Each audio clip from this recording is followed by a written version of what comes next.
There is a town on Earth where you are not allowed to die. Not metaphorically, not as some quirky local saying. If you live there and your doctor tells you that you're terminally ill, the town's response isn't sympathy. It's a plane ticket. You get flown to mainland Norway, where larger hospitals and end-of-life care are available. Somewhere you're allowed to do the one thing every human being eventually does. Because here, that's the one thing the town tries very hard to avoid. The town is called Longyearbyen. It sits at the top of the world, in Norway's Svalbard archipelago, closer to the North Pole than to most of mainland Europe. Around 2,000 people live there. And for almost a century, this place has had a reputation that sounds like something out of a horror movie. Nobody gets buried here anymore. And whenever possible, people don't spend their final days here either. To live in Longyearbyen at all, you already have to accept a few strange realities. The sun doesn't rise for 4 months of the year, and when it finally does come back, it doesn't set for 4 months either.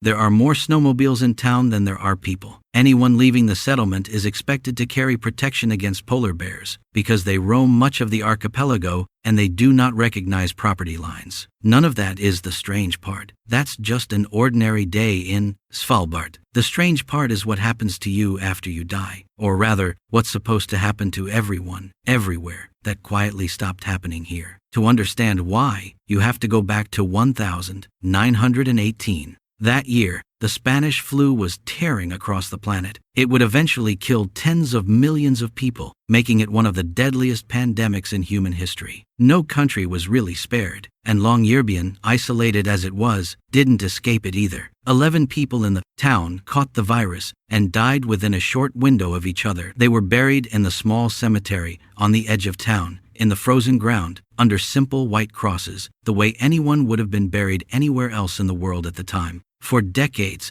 nobody thought about those 11 graves again. Why would they? A cemetery is supposed to be the one place where time stops mattering, where the dead are allowed to quietly become part of the earth and the living move on. Then, decades later, scientists studying the area made a discovery that surprised them. They examined the cemetery and found that the bodies had decomposed far more slowly than expected. Parts of the remains, including soft tissue, had been remarkably well preserved by the permanently frozen ground. The Arctic cold had done something that almost never happens to a human body buried naturally. It had dramatically slowed the normal process of decay. And if the ground could preserve human tissue, what else could it preserve? That's the question that turned a strange discovery into a scientific concern. Later, studies were able to recover genetic material from the 1918 influenza virus preserved within those remains. It wasn't evidence that a deadly virus was simply waiting underground to start another pandemic, but it demonstrated just how effectively Arctic permafrost can preserve biological material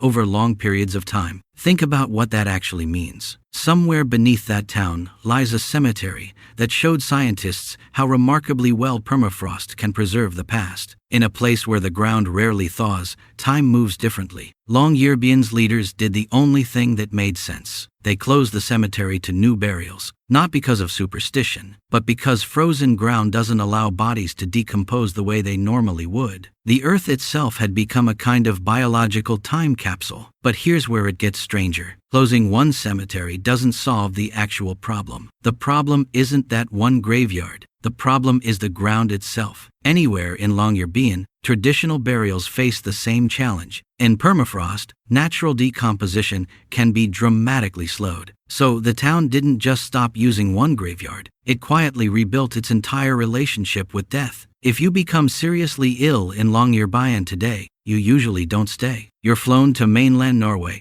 where there's a hospital system built for long-term and end-of-life care, something Longyearbyen deliberately doesn't provide. The town has a small hospital for emergencies and routine medical care, but no long-term hospice or extensive elder care facilities. People who retire often leave on their own, well before they'd need specialized medical care. Others relocate when serious illness makes treatment elsewhere more practical. The population stays noticeably younger than many other communities, not because old age doesn't exist in Svalbard, but because the town has quietly evolved into a place where most people spend the final chapter of their lives somewhere else. You can live there. You can build an entire life there. You just probably won't finish it there. And it doesn't stop with death. It starts before life does too. If you're pregnant in Longyearbyen, you're generally advised to leave several weeks before your due date. You fly to mainland Norway, give birth there, and return once both mother and baby are healthy. The hospital in town simply isn't equipped for complicated childbirth emergencies, and in a place where Arctic weather can ground flights for days at a time, prevention is far safer than taking the risk. So in a strange way, Longyearbyen has built a town that handles neither the beginning of life, nor, in many cases, its end. Just the middle. You arrive there already born, somewhere else. You leave there, one way or another, to spend your final days somewhere else too. The town itself mostly holds everything in between. Now, somewhere along the way, this story got picked up by the internet, and the wording shifted into something punchier and less accurate. Headlines claimed that it was illegal to die in Longyearbyen, as if there were a law on the books, a fine you'd somehow receive after death, a crime that no one could possibly prosecute. That part isn't true. There's no law against dying there. Nobody is arrested for it. Nobody gets a citation. What's true is something a little less dramatic, and honestly, a lot more interesting. The town has made dying there so logistically difficult, and has built its healthcare system in such a way that almost nobody actually spends their final days there anymore. Not because they're stopped by police, because they're transferred by airplanes, hospitals, and a system designed to move them somewhere better equipped before the worst happens. It's less a law and more an arrangement, a quiet, decades-long agreement between the people who live there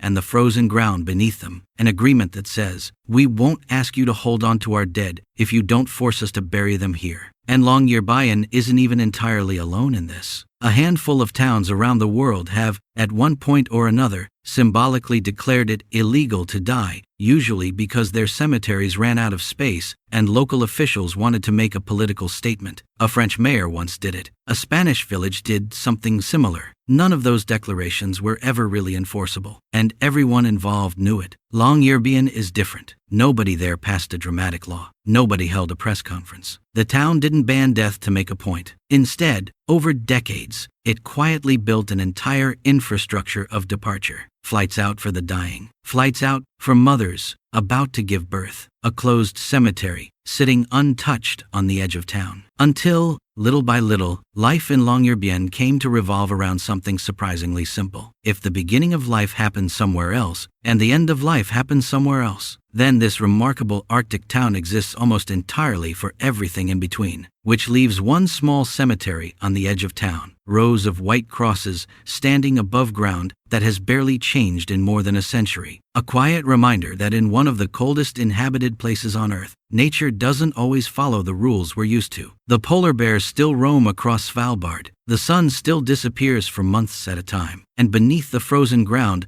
lies a cemetery that forever changed how one community thinks about death. Because in Longyearbyen, even death had to adapt.